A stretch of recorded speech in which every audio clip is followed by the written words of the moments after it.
சில குடும்பம்லாம் பார்த்தீங்கன்னா வந்து, நல்லா வந்து கஷ்டப்பட்டு உழைப்பார்கள், நல்ல பணம் சம்பாதிப்பார்கள்.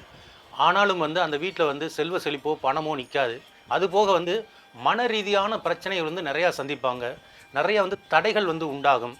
ஒரு திருமணம் செய்யணும் பிள்ளைகளுக்கு அப்படின்னா, அந்த திருமண தடையாகும்.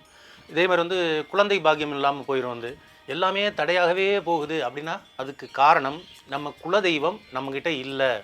குலதெய்வத்தினுடைய அருள் நமக்கு கிடைக்கலைன்னு அர்த்தம். ஸோ, இதுக்கு என்ன பண்ணணும்னா வந்து, பஞ்சநவ தேவதா ஜோதிடம் என்று சொல்லக்கூடிய அந்த ஜோதிட முறையில வந்து நம்ம பார்த்து தெரிஞ்சுக்கலாம். நம்முடைய குலதெய்வத்தினுடைய செயல்பாடுகள் எப்படி இருக்கு? யாரும் கட்டியிருக்காங்களாங்கிறத தெரிஞ்சுக்கிட்டு, சித்தர்கள் அருளிய மந்திர, எந்திர, ஔஷத பரிகார பூஜை மூலம் நம்ம குலதெய்வம் வந்து கட்டப்பட்டிருந்தால், அந்த கட்டு அவிழ்க்கப்பட்டு, அதற்கான முறையான பூஜைகள் செய்யும் பொழுது, நம் வாழ்வில் செல்வம், செழிப்பு, காரியத் தடைகள் நீங்கி நலமுடன் வாழலாம்.